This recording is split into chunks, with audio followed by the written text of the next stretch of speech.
कन्नौज ने 2-2 सांसद दिए हो और समाजवादी पार्टी के पास उस कन्नौज से क्या कोई सांसद लड़ने वाला भी नहीं है। उसके लिए क्या सैफई से कोई बार-बार आएगा, बार-बार सैफई से आएगा।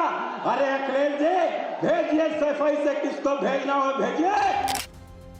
ये कन्नौज के बीजेपी सांसद सुब्रत पाठक हैं। लोकसभा चुनाव के औपचारिक ऐलान से भी बहुत पहले ही सीएम योगी की मौजूदगी में मंच से अखिलेश यादव को ललकार रहे थे। उनके खिलाफ सपा का उम्मीदवार उतारने का खुला चैलेंज दे रहे थे। इस बीच सपा की लिस्ट आती रही, लेकिन कन्नौज का नाम नहीं आया। भाई धर्मेंद्र यादव को अखिलेश ने बदायूं भेजा, फिर बदलकर चाचा शिवपाल को उम्मीदवार बना दिया। बाद में बदायूं से आदित्य की उम्मीदवारी तय हुई, तब भी कन्नौज का नंबर नहीं आया। डिंपल की मैनपुरी सीट पक्की हुई तो कयासों का बाजार गर्म होने लगा कि शायद अखिलेश कन्नौज से खुद चुनाव लड़ेंगे या भाई धर्मेंद्र को भेजेंगे। लेकिन धर्मेंद्र को आजमगढ़ मिला तो अखिलेश पर ही दारोमदार आ गया। लेकिन आखिरकार सुब्रत पाठक की पुकार पर अखिलेश ने तेज प्रताप यादव को कन्नौज से उम्मीदवार बनाया है।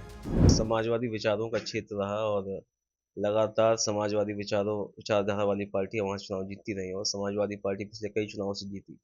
पिछली बार बहुत कम अंतर से हम लोग किसी परिस्थिति के कारण चुनाव हार गए, लेकिन वहाँ की जनता हमेशा समाजवादी पार्टी के साथ में, वहाँ के लोगों का भरपूर स्नेह और आशीर्वाद मिलता रहा। और चूँकि राष्ट्रीय अध्यक्ष जी के लिए एक तरह से उनका घर की तरह उन्होंने हमेशा माना। तेज प्रताप यादव ने सुब्रत पाठक की तरफ से मिल रही चुनौती को बस इतना कहकर शांत कर दिया कि वो हार की बौखलाहट में ऐसा कह रहे हैं। यानी तेज प्रताप यादव कन्नौज से अपनी जीत को लेकर कुछ ज्यादा ही आश्वस्त हैं। देखिए, वो प्रत्याशी हैं, कुछ भी कह सकते हैं, लेकिन जिस तरह का विरोध भाजपा का सामना करना पड़ रहा है, भाजपा को विरोध का, और इस बात को कन्नौज की जनता और हर वर्ग के लोग वहां जानते हैं कि किस प्रकार का 5 साल का कार्यकाल रहा भाजपा का इस बार, और हार उनके सामने है और हार की बौखलाहट में अनर्गल बयान दे रहे हैं। उस बारे में ज्यादा कुछ कहना नहीं चाहता। तो सवाल ये है कि आखिर सियासी गलियारों में इस बात की चर्चा क्यों है कि कन्नौज में अखिलेश ने लालू के दामाद यानी तेज प्रताप यादव को फंसा दिया है। इसके लिए कन्नौज के सियासी इतिहास और पिछले चुनाव के नतीजों को समझना होगा। कन्नौज लोकसभा सीट साल 1967 में अस्तित्व में आई। अब तक कन्नौज से 11 सांसद बने हैं। इनमें से सिर्फ 2 सांसद ही स्थानीय रहे हैं, बाकी 9 सांसद बाहरी रहे हैं। साल 1977 में जनता पार्टी से सांसद चुने गए राम प्रकाश त्रिपाठी स्थानीय थे और साल 2019 आम चुनाव में जीत हासिल करने वाले बीजेपी उम्मीदवार सुब्रत पाठक कन्नौज के रहने वाले हैं। यही वजह है कि सुब्रत पाठक ने तय एजेंडे के तहत इस बार भी स्थानीय बनाम बाहरी के मुद्दे को हवा दे दी है। यह कन्नौज की जनता ने परिवारवाद को नकार दिया है। अब किसी बड़े बाप का बेटा नेता नहीं बनेगा। कन्नौज की मिट्टी में जन्मा हमारे ही बीच से निकल कर आने वाला ही यहाँ के ऊपर नेता बनेगा। जनता उसको चुनेगी, तय है।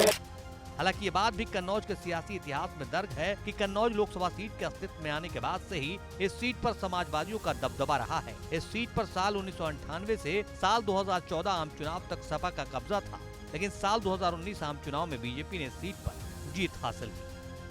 बीजेपी उम्मीदवार सुब्रत पाठक ने सपा मुखिया अखिलेश यादव की पत्नी और समाजवादी नेता डिंपल यादव को हराया था। सुब्रत पाठक को 5,63,087 वोट मिले थे, जबकि डिंपल यादव को 5,50,734 वोट मिले थे।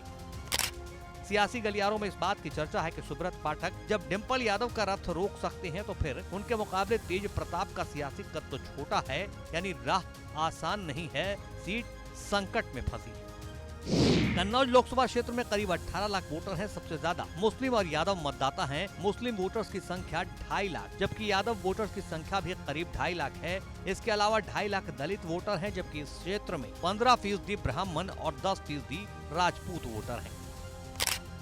तेज प्रताप के लिए राह तभी आसान हो सकती है जबकि मुस्लिम, यादव और दलित वोट एक मुश्त सपा के पक्ष में जाए, लेकिन ऐसा होगा इसकी गुंजाइश कम ही दिखाई देती है, क्योंकि पिछली बार सुब्रत पाठक की जीत में मुस्लिम और यादव वोटों की भूमिका रही थी। तो देखिए तेज प्रताप कन्नौज के चक्रव्यूह को कैसे भेदते हैं।